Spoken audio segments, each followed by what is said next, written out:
새 생명 주옵소서.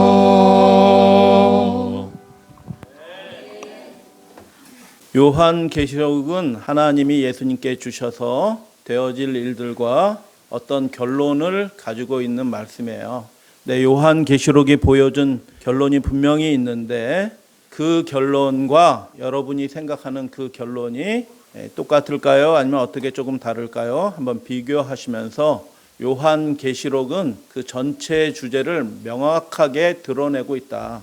하나님의 계시는 그것을 통해서 전달하고자 하는 메시지가 분명하게 있다. 그 결론이 있다. 그 결론을 다시 한번 생각해 보는 시간을 갖도록 하겠습니다. 근데 그 결론을 명확하게 드러내기 위해서 요한이 특별한 표현을 사용해요. 이게 결론이야 라고 알려주기 위하여 특별한 표현을 합니다. 그리고 아주 특별한 환상을 보여줍니다. 그래서 기록을 했습니다. 그렇기 때문에 그것을 오늘 살펴보겠는데, 요한계시록의 내용들은 파워포인트를 해가지고 표를 만들어서 보여주는 이야기가 아니고 그 계시를 받은 사람이 쓴 글을 읽어줘요. 그러면 읽는 그것을 청중들이 듣는 거예요. 그렇기 때문에 이게 구술수행이라고 얘기해요. 듣는 사람이 이렇게 들으면서 그 결론을 들으면서 결론을 내릴 수 있도록 특별한 장치가 되어 있어요. 이게 이런 것과 이것이 이렇게 대조가 되지, 그걸 알아차릴 수 있도록 특별한 장치가 되어 있다.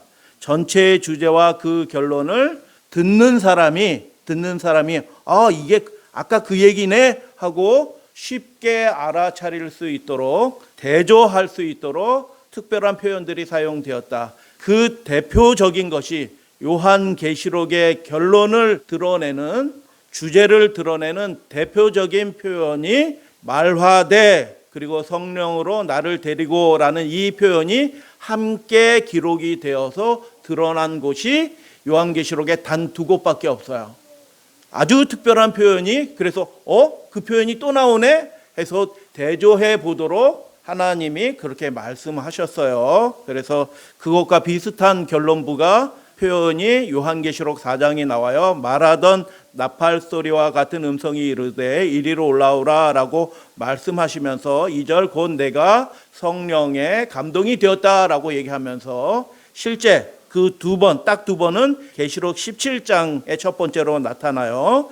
7 대접을 가진 7 천사 중에 하나가 와서, 7 대접은 재앙을 내리던 천사예요. 그 재앙을 내리던 그 천사 중에 하나가 내게 와서 말했다 라고 말하고, 이리로 올라오라 라고 말하고, 많은 무리에 앉은 큰 음녀가 받을 심판을 내게 보이리라 라고 그렇게 말씀하면서 그 천사가 곧 성령으로 나를 데리고 광야로 가고 그 장면을 보여줘요. 두 번째 장면은 21장이에요. 여기서도 동일해요. 7 대접을 가진 그 천사가 내게 말하여 이리 오라 라고 얘기하고, 내가 어린 양의 신부 곧 아내를 내게 보일 것이다 라고 그렇게 얘기하고, 그리고 성령으로 영으로 나를 데리고 크고 높은 산으로 올라가 하나님으로부터 내려오는 거룩한 성 새 예루살렘을 보여주는 장면이에요.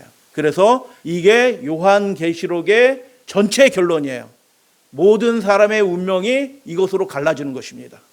음녀가 있고요, 어린 양의 신부를 보여준 것입니다. 어린 양의 신부에 속한 사람이 있고 하나님을 믿노라라고 얘기하지만 음녀에 속한 사람들이 있는 것이에요. 요한계시록의 가장 중요한 결론을, 핵심을 이 특별한 수사와 환상을 통해서 보여주고 계십니다. 그래서 계시록 17장과 21장은 작구적으로 완전히 동일해요. 음녀의 환상과 어린 양의 신부의 환상이 대조하도록 작구적으로 그렇게 완전히 동일하다.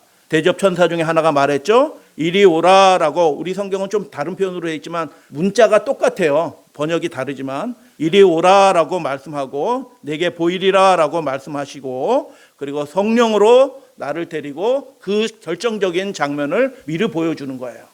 그래서 이 두 환상이 요한계시록의 결론이고 핵심 주제다라는 것을 이 특별한 수사와 완전히 동일한 대조적인 표현을 통하여 예수님이 드러내고 계신 거예요. 듣는 사람은 누구나 깨달을 수 있도록, 이게 그렇게 똑같이 표현되는 얘기가 다른 얘기가 이렇게 나오네 하고 알아차릴 수 있도록 그렇게 말씀해요. 핵심적인 대조가 뭐예요? 하나는 땅의 큰 음료에 속한 사람들이 있다. 하나는 뭐예요? 어린 양의 아내, 곧 어린 양의 신부에 속한 사람들이 있다라고 보여주시는 것입니다. 요한계시록의 핵심 주제와 결론이 뭐예요? 그래서 음료가 있어요. 주여 주여 하지만 음료가 있고요. 정말 어린 양의 신부로서, 정결한 신부로서 그분께 속한 신부에 해당되는 믿음의 사람들이 있다. 갈라진다라는 것입니다. 그래서 음료와 어린 양의 신부는 두 교회의 상징인 것입니다. 두 교회의 상징이에요. 배도한 교회와 충성된 교회, 두 교인의 상징인 것입니다. 그래서 이어지는, 그러면 이 음녀와 어린 양의 신부는 어떻게 될까요? 결론을 알게 되어야 되잖아요. 어떻게 될까요? 그 운명이. 그 뒷부분에 보면 동일한 표현이 다시 한번 나와요.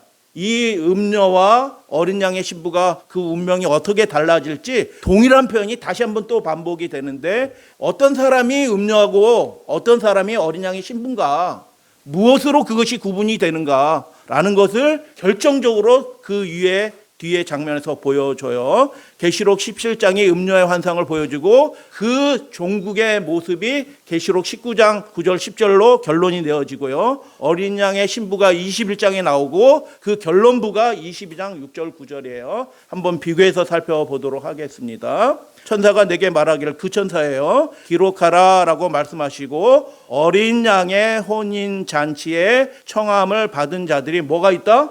복이 있다 라고 얘기하는 것입니다. 그리고 뭐라고 말하냐면, 이것은 하나님의 참되신 말씀이라, 기록하라, 이 말씀대로 분명히 된다 라고 하면서 기록하라 라고 하는 천사의 음성이 들려집니다. 참되신 말씀이다 라고 얘기하고, 이 놀라운 이상들을 보고 그 천상의 존재 앞에 있으니까 이 요한이 어떻게 했어요? 그 천상의 존재 앞에서 저절로 무릎이 꿇어지는 거예요. 저절로 무릎이 꿇어져서 이 환상을 보여주고 말씀하는 천사 앞에 절하려고 했어요. 그러니까 그 천사가 뭐라고 얘기해요?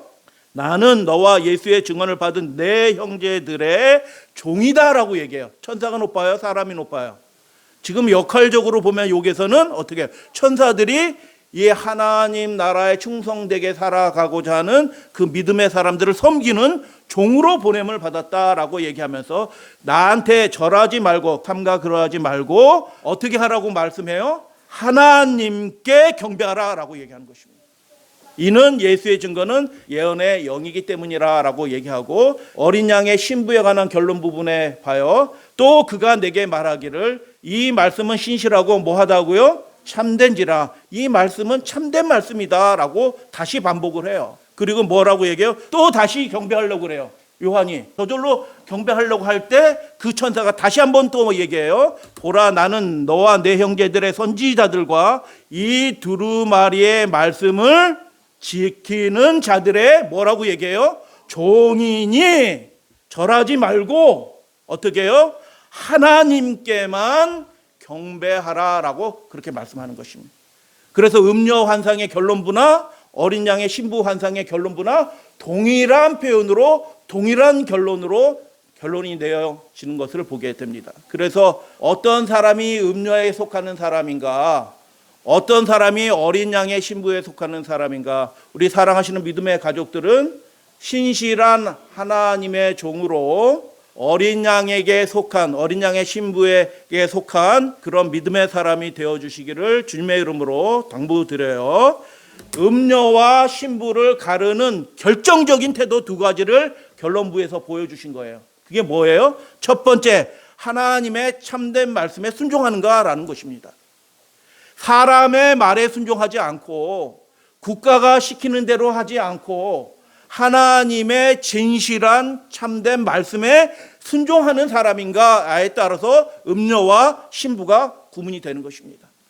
겉으로 거룩한 척 하더라도 하나님의 참된 말씀에 순종하지 않으면 그 사람은 음녀로 판정이 되는 거예요. 두 번째 뭐예요? 오직 하나님께만 충성을 다하고 그분만 경배하는가에 따라서 음녀와 신부가 갈라지는 것입니다. 아멘. 그렇기 때문에 하나님의 참된 말씀이 가리키는, 그러면 그 하나님께 경배하는 그 경배는 어떠한 예배인가라는 것을 살펴볼 필요가 있죠. 구체적으로 살펴볼 수가 있어요. 그래서 굉장히 중요한 표현이 13장과 14장에 나오는데, 바다 짐승이 온 세상에 영향을 미치는 이 결정적인 짐승이 마귀로부터 권세를 받아요. 그리고 뭐라고 얘기하냐면 모든 족속과 백성과 방언과 민족을 다스리는 뭘 받아요? 권세를 마귀로부터 받았다. 그러니까 이 권세는 파워가 100이에요, 0이에요? 파워가 100이에요. 모든 족속과 백성과 방언과 민족을 다스리는 권세니까 파워가 1이 아니고 10도 아니고 파워가 100이야. 100처럼 보여. 그런데 이 세력이 무엇을 하느냐? 하나님께 경배하도록 하는 것이 아니라 짐승과 용에게 경배하도록 그렇게 하는 것입니다. 마땅히 하나님께 경배 드려야 되는데 용에게 경배하도록 그렇게 만들어요. 교회에 와서 예배 드린다고 하면서 그 예배가 하나님께 드려지는 예배가 아니고 누구에게 드려지는 예배가 돼요? 용에게, 짐승에게 영광을 돌리는 그런 예배를 드리는 사람도 있다. 그래서 요한계시록에 쓰여질 이 초기 당시에는 어떻게 됐냐 하면 황제 숭배를 하지 않으면, 그 황제 순상에 가가지고 절하지 않으면은 그 조합에 가입도 안 되고, 그렇게 어떻게 해요? 장사도 못해서, 장사를 하지 못해서 돈을 벌 수 없게 만들어요. 그러니까 1년에 한 번이나 두 번이나는 어디에 가야 돼요? 황제 신상 앞에 모두 가가지고 국가행사처럼 해서 거기다 절해야지 장사할 수 있는 자리를 주는 거예요. 여러분, 우리가 먹고 살아야 되니까 1년에 한 번, 두 번 거기에 뭐 안식일도 아닌 그 평일날 가니까 가서 그냥 절하고 오면 되잖아요. 그죠? 그렇게 강제한 것입니다. 오직 하나님께만 경배를 드려야 되는데 이 세상 권세에도 경배하도록 그렇게 하는 것이에요. 누가 그렇게 하는 거예요? 그 권세가 어디서 나왔다고요? 용으로부터 나왔어요. 근데 그 권세를 행하는 자는 누구예요? 짐승, 국가가 행사하는 거예요. 두 번째 장면을 보면은, 역사적으로 두 번째 장면을 보면 그것을 이어받은 로마 교황권이, 가톨릭 세력이 안식일 예배를, 때와 법을 바꾸면서 안식일 예배를 일요일 예배로 바꾸는 것입니다. 첫째 날 예배로 바꿨어요. 그것이 19세기 미국에서도 벌어져요. 청교도들이 건너갔는데 그 사람들이 어떻게 해요? 다 통일해라. 어떻게 해요? 모든 국민들이 교회 안 다녀도 다 일요일 날 쉬고 교회 와서 교회 예배 드리고 그렇게 하라고 17개 주가 다 그렇게 일요일 법령을 내렸어요. 그거 하나님이 원하시는 거예요? 아니죠. 하나님의 명령대로 일곱째 날을 구별하여 거룩하게 지키는 것이 하나님을 예배하는 건데, 사람의 명령대로, 황제의 명령대로, 국가의 명령대로 첫째 날 예배 드리는 것을 마음대로 바꾼 것을 가지고 어떻게 해요? 청교도들이, 하나님을 잘 믿는다라고 하는 청교도들이 어떻게 해요? 첫째 날 예배를 강요하기 시작했어요.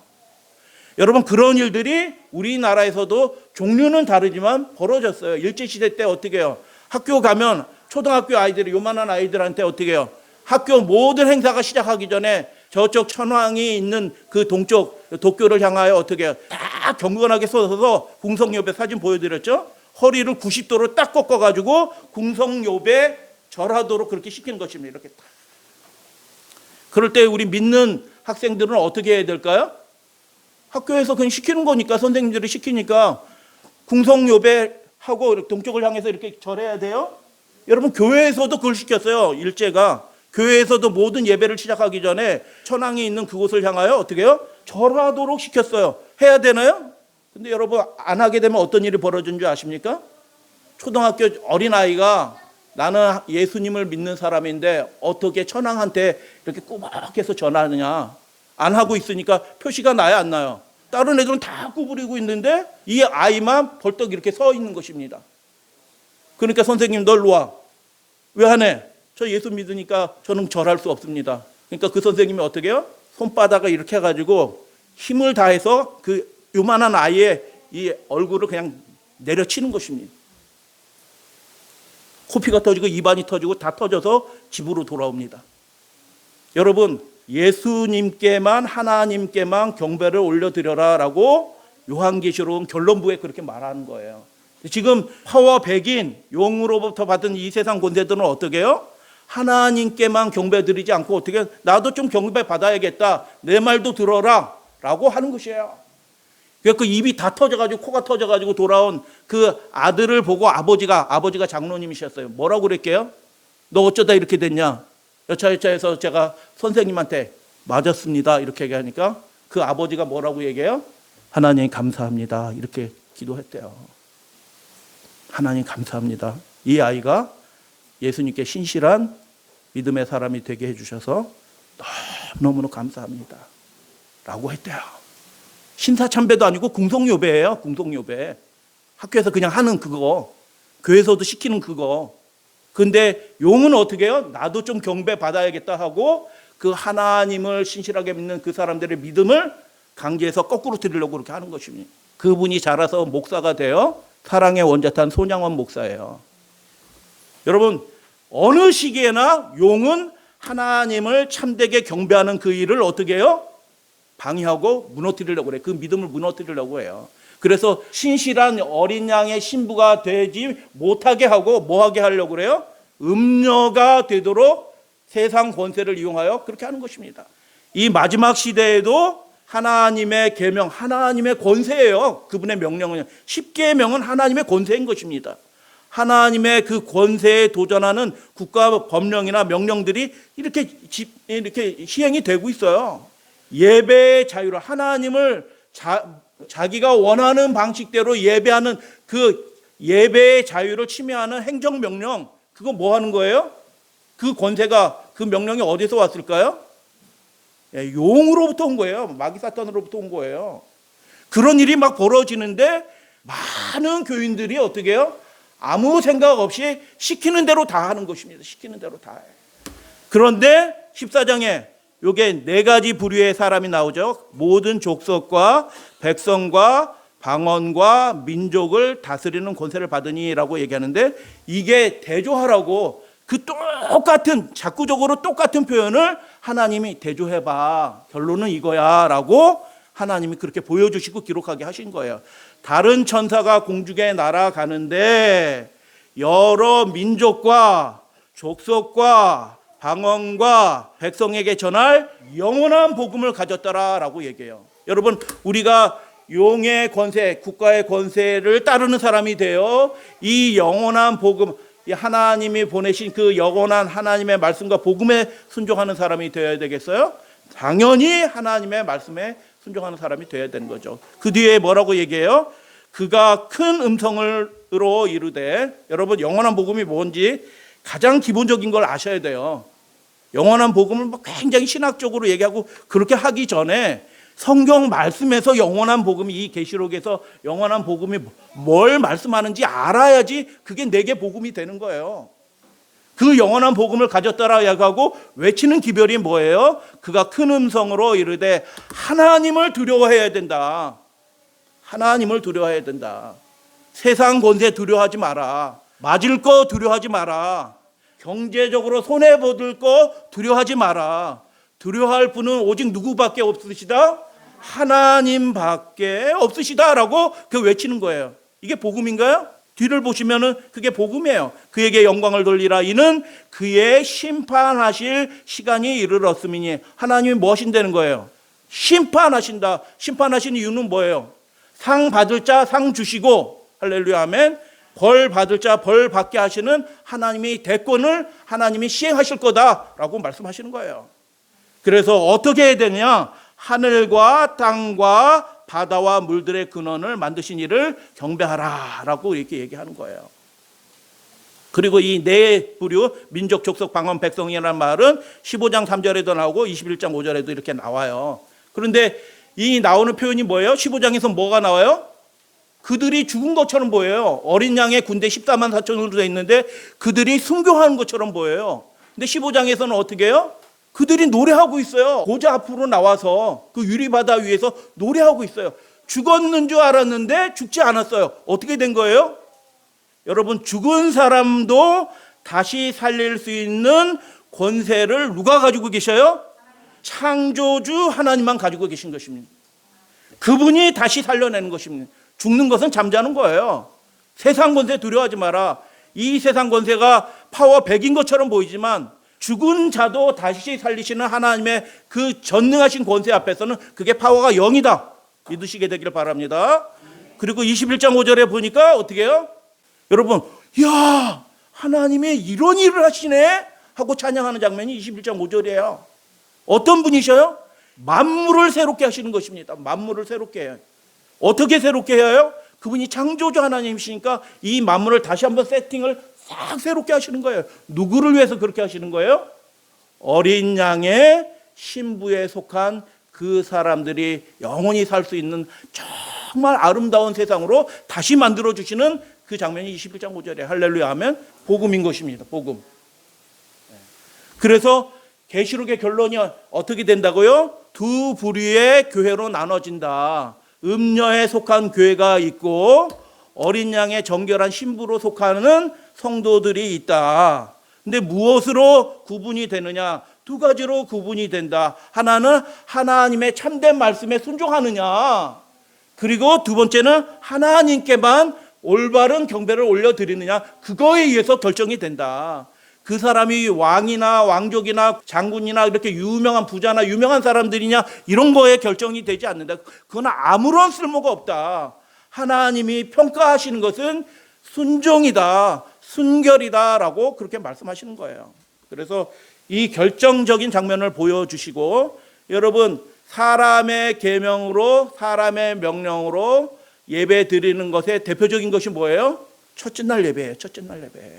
그래서 이 세상 사람들이 다 사람의 명령을 따라서 이렇게 살아가는 사람들이로 이렇게 뭉쳐질 것이고 이 사람들은 음녀가 될 것이고 한 부류의 사람은 하나님의 말씀에 참된 말씀에 따라 하나님을 경배하는 안식일을 중심으로 연합되는 그런 일들이 지금도 벌어지고 있는 것입니다. 자, 이제 정리하시면서 13장에 삼중 세력이 언급이 되어 있어요. 용과 바다 짐승, 땅 짐승이에요. 여러분 이게 무엇의 패러디일까요? 아까 하나님이 뭘 만드셨다고 그래요? 하늘과 땅과 바다와 물들의 근원을 만드시는데 세 가지를 말씀하셔요. 근데 용은 공중의 권세 잡은 자예요. 그가 대리자로 바다 짐승 내보내고 땅 짐승 내보내잖아요. 그 삼중 세력이 연합해서 하늘과 땅과 바다와 물들의 근원을 만드신 이를 대적할 거예요. 하나님을 대적할 수 없으니까 누구를 대적하는 거예요? 그분께 속한 참된 그분의 신부, 정결한 신부인 하나님의 사람들을 대적하는 일을 하게 될 거예요. 어떤 식으로 대적하냐? 두 가지예요. 미혹하고 강제한다라는 것입니다. 그래서 짐승의 말에 미혹당하고 굴복되는 사람은 안타깝게 어느 사람이 되는 거예요? 음녀의 신부예요. 네, 음녀로 판정이 될 것입니다. 헌신 많이 한 것처럼 보이는데 유명하신 분인데 결국 짐승에 굴복했어요. 음녀가 되는 것입니다.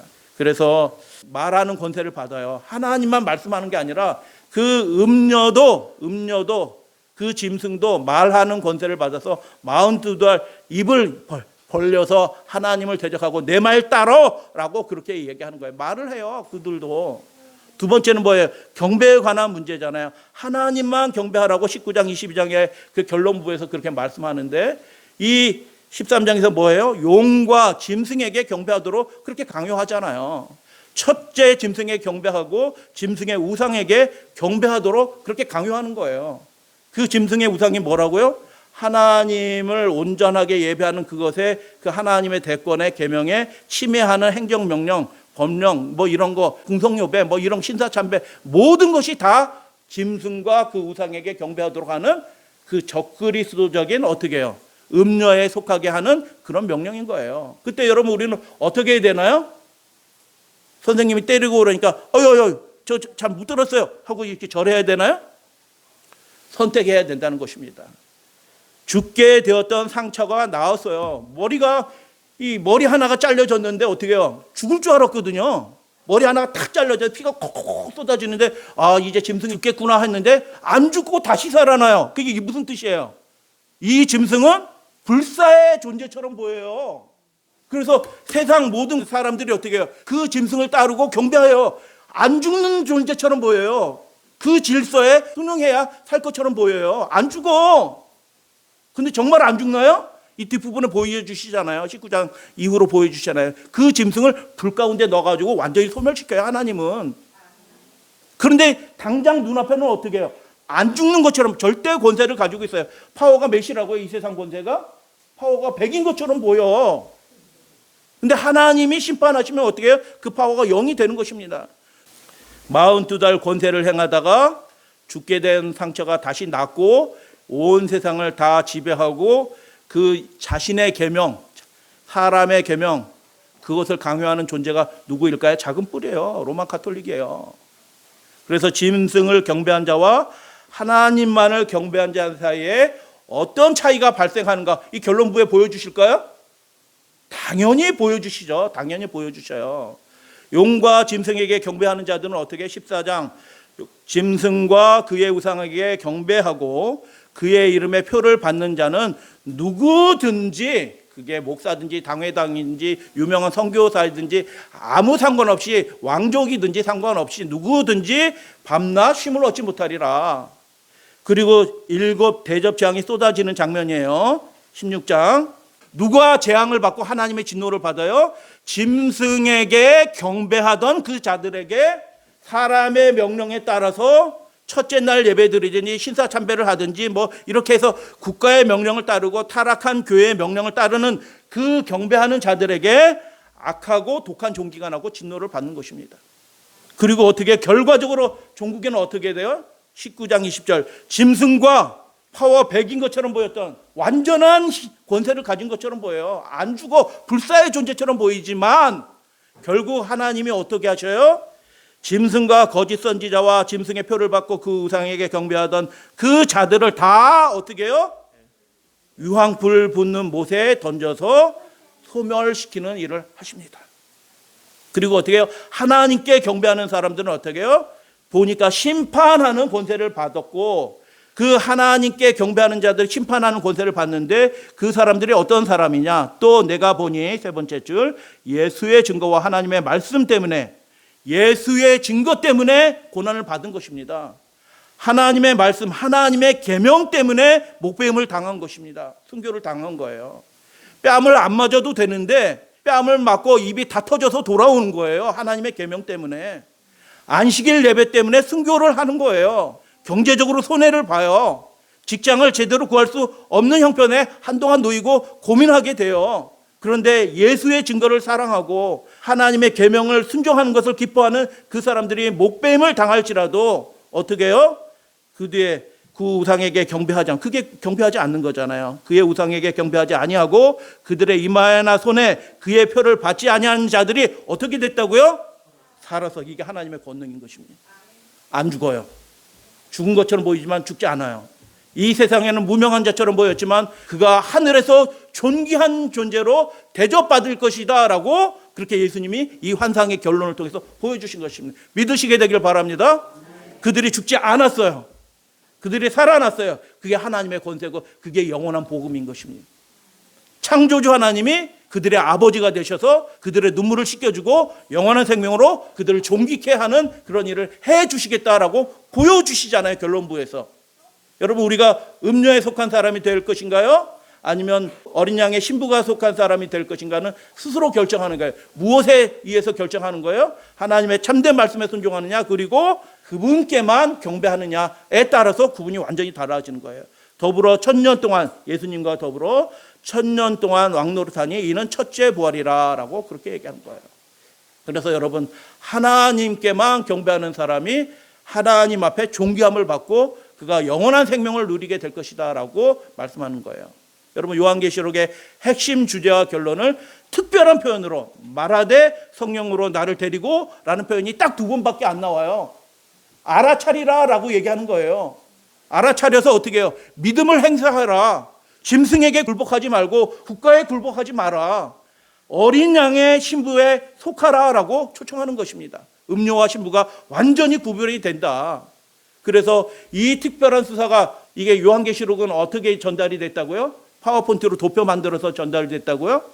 굿을 수행해. 오랄 프랙티스예요. 말로 전달되는 거예요. 그러니까 말로 22절까지 쭉 읽어주면 이게 복잡해. 뭔 소리인지 못 알아듣겠어. 이렇게 하지 않도록 특별한 표현을, 동일한 표현을 반복해서 그 핵심적인 주제를 대조, 스스로 누구나 대조할 수 있도록 그렇게 보여주셨어요. 그게 뭐예요?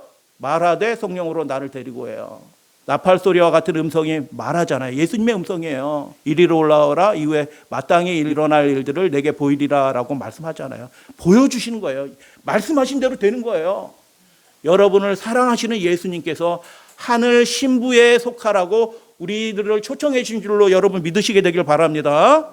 7 대접 재앙을 가진 쏟아부은 천사 중에 하나가 말합니다. 다시 요청을 하는 거예요. 뭐라고요? 이리로 올라오라. 이 죽지 않는 권세처럼 보이는 그 큰 음녀가 심판을 받을 것을 내가 미리 보여주겠다. 완전히 망하고 소멸될 것이다 라고 보여주신 거예요. 7 대접 중 천사가 하나에게 다시 말합니다. 이리 오라. 그러면 누가 어린 양이신 예수님의 신부로, 그분의 아내로 그에 속한 사람이 되는가? 내가 보여주겠다. 그 사람들이 어떤 사람들이에요? 갈대로 청량해라 라고 하면서 보여주시는데 뭐냐면 하나님의 말씀 때문에, 하나님께 경배하기 때문에 그가 손해를 보고 순교를 당하고 곤란을 당할지라도 그것을 포기하지 않고 어린 양에 속한 사람이 어린 양의 신부에 속한 사람이다라고 그렇게 보여주는 거예요. 마땅히 일어날 일들이라고 얘기하셨어요. 그 마땅히 일어날 일들이 뭐예요? 심판받을 것이다. 어떤 사람은 상급 받을 것이다. 그 마땅히 일어날 일들이 뭐예요? 교회와 관련돼서 배도하는 사람들이 있을 것이다. 교회에 관련돼서 어떤 신자는 하나님을 믿긴 믿는데 그 말씀과 경배에 문제가 생길 것이다. 뭐 때문에 문제가 생기냐? 세상 것 때문에 문제가 생긴다. 배도하는 신자가 생길 것이고 이기고 그 권세에서 벗어나서 승리하는 교회인들이 있을 것이다. 우리 믿음의 가족들은 승리하는 교인들이 되어주시게 되길 바랍니다. 그 마땅히 일어날 일들이 2가지예요. 큰 음녀는 심판을 받을 것이다. 그에 속한 모든 사람도 다 심판을 받아요. 뭐 거짓 선지자, 그에 속한 사람들 다 심판받잖아요. 마땅히 일어날 일들의 2번째는 뭐예요? 어린 양의 아내 신부에 속한 사람들은 존귀하게 될 것이다 라고 그걸 보여주신 거예요. 배도한 교회 심판을 받을 것이고요, 어린 양의 진노를 받을 것이다 라고 얘기해요. 왜 어린 양의 진노예요? 어린 양을 통해서 그렇게 사랑을 나타내 주시고 그 죄사함을 받게 하기 위해서 하나님이신 분이 피 흘려 주셨는데 그 피를 부정한 것으로 여기게 하고 배도하고 이 세상 권세가 뭐 좋다고 거기에 속했느냐. 그래서 어린 양이 진노하는 것입니다. 그리고 어린 양의 안에 충성된 교회는 존귀한 상급을 받을 것이다 라고 그렇게 말씀하셔요. 이제 정리합니다. 스스로 결론을 잘 내려보세요.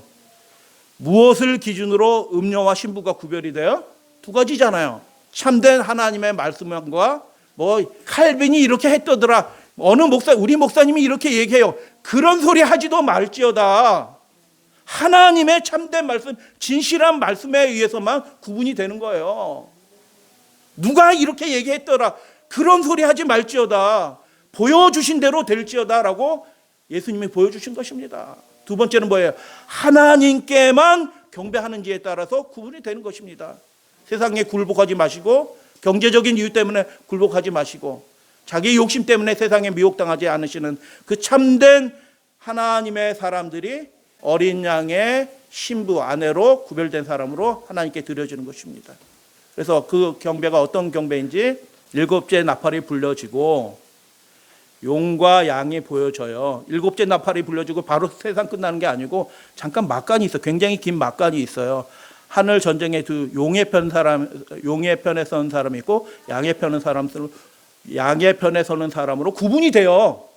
어린 양을 따라가는 사람들이. 그리고 7 대접이 내려지고요. 이때는 회개하지 못해요. 이미 구분이 끝나는 거예요. 그 전에. 지금이 그 시대예요. 우리가 누구에게 충성을 다할지를 보여주는 시기예요. 7 대접 때는 회개하는 사람이 없어요. 오히려 하나님을 회방하고 대적해요. 그리고 그 다음에 어떻게 해요? 야, 이 음녀가 누군지 보여줄게. 다 교회라고 다 같은 교회 아니거든 하고 하나님이 음녀에 속한 교회를 보여주시는 거예요. 그 교회가 뭐예요? 바벨론이에요.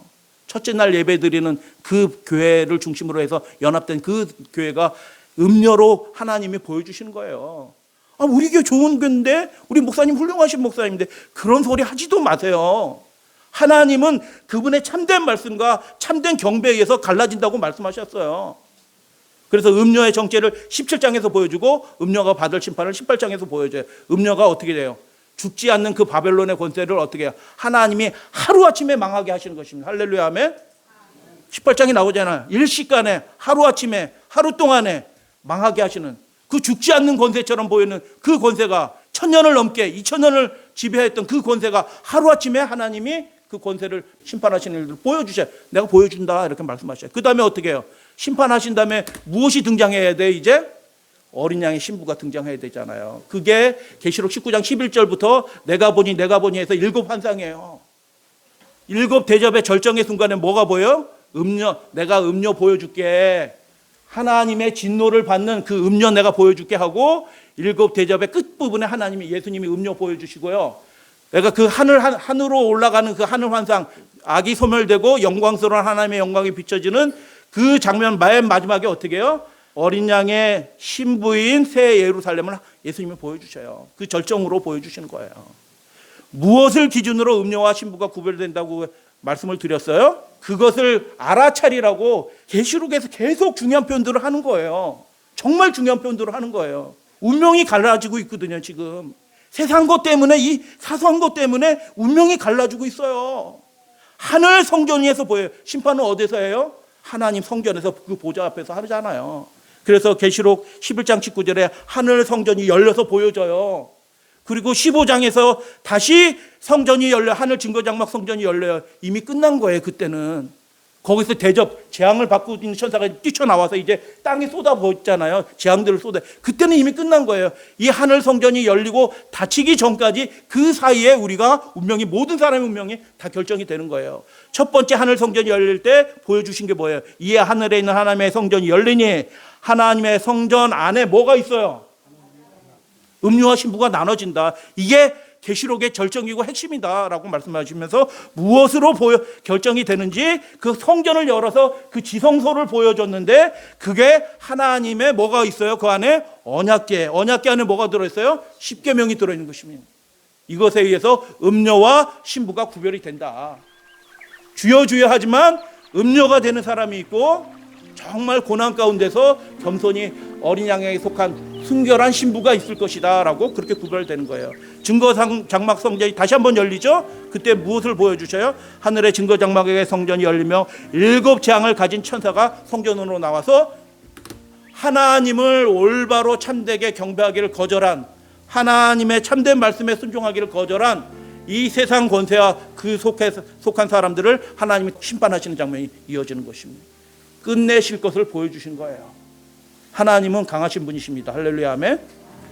그분께 순결한 믿음을 가지고 속한 그 사람들을 귀하게 여기셔요. 계시록 4장 5절에 첫 번째 유사 구절이죠. 말하되 성령으로 나를, 이 부분이 첫 번째로 언급된 유사 구절이 똑같지는 않아요. 그래서 이건 제외를 했는데 첫 번째로 언급된 장면이 4장 하나님의 보좌의 장면이에요. 보좌로부터 번개와 음성과 우레소리가 나고 보좌 앞에 7 등불이 켠 것을 보는데 이 장면이 똑같은 표현에 음녀와 신부를 보여주시잖아요. 17장, 21장 이렇게 해서 보여주시잖아요. 보여주시기 전에 운명이 결정되는 그 순간에 무엇으로 결정되는지를 보여주셨는데 계시록 11장 19절에 아까 보여드렸죠. 하나님의 언약궤가 보였다. 지성소가 열리면서 10계명이 보였다. 4번째 계명 안식일을 기억하여 거룩히 지키라 라는 그 계명이 보인 거예요. 하나님께만 참된 예배를 드려라, 그분의 참된 말씀에 순종하라, 그분만 경배하라 라는 그 계명이 보인 거예요.